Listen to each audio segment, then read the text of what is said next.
Saudara, kami kembali menghadirkan segmen Tanya Jawab COVID-19 yang menjadi kesempatan bagi Anda untuk bertanya apapun seputar virus corona dan COVID-19. Pertanyaan Anda akan dijawab oleh dokter dari Ikatan Dokter Indonesia. Anda bisa mengirimkan pertanyaan Anda melalui direct message di Instagram kami di @sapaindonesia_kompas TV atau Anda bisa menghubungi kami melalui telepon. Pagi hari ini kita akan membuka line telepon interaktif di nomor 021 5366 0500. Pagi hari ini yang akan menjawab pertanyaan Anda adalah dokter spesialis paru Dr. Hermawan Setianto. Selamat pagi, Dok. Selamat pagi, Mas Timothy. Terima kasih sudah bergabung kembali lagi di Tanya Jawab COVID-19, Dr. Hermawan. Kita akan langsung jawab ya, Dok, beberapa pertanyaan yang sudah dikirimkan kepada kami melalui Instagram kami. Yang pertama ada @mandamindi_3106. Kalau orang sudah punya penyakit asam urat dan kolesterol, apakah rentan terkena COVID-19? Dan mungkin apakah akan bisa menjadi severe atau kondisinya buruk dengan kondisi asam urat dan kolesterol? Silakan, Dok. Baik, jadi memang pada penyakit degeneratif ya, misalkan diabetes, kolesterol, asam urat, atau sakit jantung, sakit ginjal, memang ini adalah kelompok-kelompok yang rentan. Ketika terkena corona, bisa sakitnya menjadi berat, Mas, atau parah ya. Karena pada orang-orang ini memang biasanya imunitasnya juga mengalami gangguan ya. Jadi memang bisa lebih parah. Nah, maka dari itu apabila ada penyakit-penyakit seperti ini, ada baiknya memang harus diobati atau dikendalikan. Oke, kalau kerentanan untuk terpaparnya apakah berbeda juga, Dok?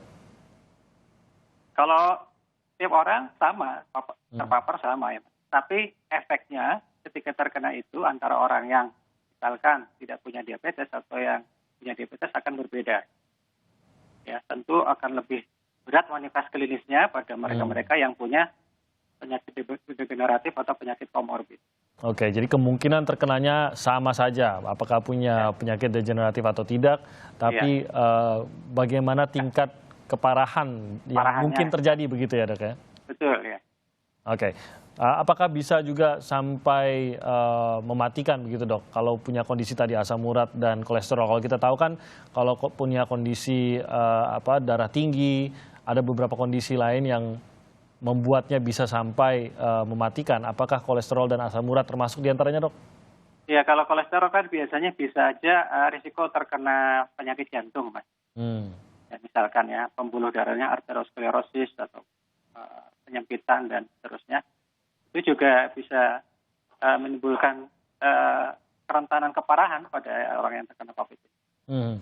Kalau sedang mengalami penyakit lain, mungkin bukan penyakit degeneratif, tapi misalkan terkena demam berdarah begitu, atau mungkin penyakit pencernaan mungkin begitu, Dok, tapi beraktivitas dan ternyata terpapar oleh corona, apakah ini juga walaupun bukan penyakit seperti darah tinggi atau penyakit gula atau diabetes, tapi sudah sedang dalam kondisi sakit terpapar corona pula, apakah ini juga dapat memperburuk, Dok? Ya, kalau dari data biasanya adalah komorbid itu kalau misalkan sakit paru, misalkan asma, PPOK ya. Kalau penyakit jantung misalkan atau penyakit tadi ya, diabetes, jantung, kanker, atau sakit ginjal. Itu penyakit-penyakit yang memang sering kita jumpai ketika orang itu terkena COVID memang menjadi berat. Nah, kalau misalkan bagaimana dengan demam berdarah misalkan.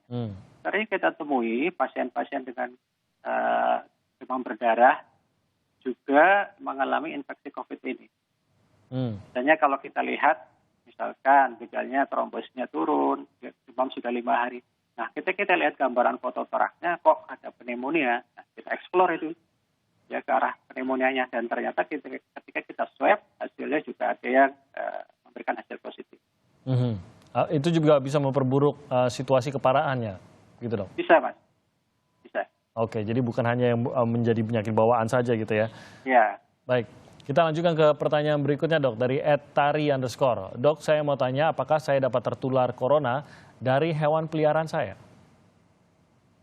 Oh ya, baik. Jadi memang sekarang ada kekhawatiran juga ya, banyak yang punya hewan peliharaan, termasuk ternak ya, atau ya anjing, kucing ya. Jadi kalau kita mengacu pada CDC itu memang belum ada bukti konkret bahwa hewan itu bisa menular ke manusia. Tetapi memang ada laporan yang mengatakan bahwa hewan hewan bisa ditularkan oleh orang yang COVID ya. Tapi tidak ada reaksi silang. Jadi tipe corona yang infeksi pada hewan itu adalah tipe yang A biasanya ya. Kalau yang di manusia itu tipe B. Jadi transmisi penularan tetap dari droplet dan kontak tidak langsung ya. Nah, tetapi ada ahli yang menganjurkan juga bahwa ketika kita bermain atau memegang dengan hewan peliharaan, tetap protokol kesehatan dijalankan. Ya, sebelumnya mencuci tangan atau setelah pegang hewan juga mencuci tangan seperti itu. Tapi disarankan juga meskipun demikian, ketika misalkan yang punya hewan itu sakit, jangan dekat-dekat dulu dengan hewan, ya. Hewan peliharaan. Jadi hewan liarnya difungsikanlah ya atau dijauhkan ya dari yang sakit, sampai yang sakit ini sembuh. Jadi penelitiannya sebenarnya masih berjalan begitu ya dok ya, tapi sejauh ini belum kalau manusia menularkan ke hewan itu terbukti sudah bisa begitu ya dok? Tapi ada laporannya mas, ada laporannya ya. Oke, tapi tidak sebaliknya ya? Ya, tidak sebaliknya. Oke, baik. Kita lanjutkan ke pertanyaan dari Ed Aprinadia. Dok, apakah ibu hamil dapat menularkan virus corona kepada janinnya? Ya, baik. Jadi memang sekarang banyak kasus juga ya ibu hamil yang terinfeksi corona ya. Jadi justru resikonya adalah ketika trimester pertama itu, infeksi kan kita biasanya demam tinggi atau apa ya. Demam tinggi itu bisa menyebabkan resiko pada trimester pertama itu bayinya lahir dengan misalnya kelainan atau kecacatan. Atau juga bayinya lahir lebih cepat atau prematur ya. Nah, kalau apakah dari ibu bisa menularkan ke janinnya, belum ada data yang mengenai hal itu. Tapi ketika persalinan misalkan ya, itu harus kita waspadai ya, karena ketika bersalin ibunya batuk-batuk atau apa bisa aja menularkan ke bayinya. Tapi penularan di dalam kandungan belum ada data mas untuk. Jadi tetap melalui droplet yang menjadi yang utama begitu ya? Droplet ya tetap. Oke, ada satu lagi pertanyaan dari media sosial yang dikirimkan kepada kami dari @philip_heweking. Bagaimana menjelaskan kepada orang yang kurang lebih 3 bulan di karantina baru diketahui positif, sementara masa inkubasinya 1 hingga 14 ataupun sampai 24 hari. Jadi mungkin pertanyaannya adalah apakah memungkinkan orang yang benar-benar mengkarantina diri selama 3 bulan bisa positif begitu dok? Maksudnya gimana? Baru ketahuan setelah 3 bulan gitu ya? Jadi 3 bulan mengurung diri, mengkarantina diri, tapi positif, itu apakah memungkinkan gitu dok? Ya, kalau memang bisa saja terjadi ya. Kalau ketika dia keluar juga terinfeksi kembali juga bisa mas. Karena virus ini kan ada di mana-mana ya. Ada di sekitar kita, masih di sekitar kita.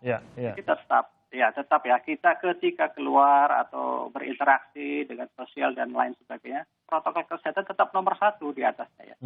Tetap pakai masker, jaga jarak, hindari kerumunan, pembatasan fisik ya, itu protokol-protokol yang new normal ini ya, atau pola hidup sehat baru sebenarnya.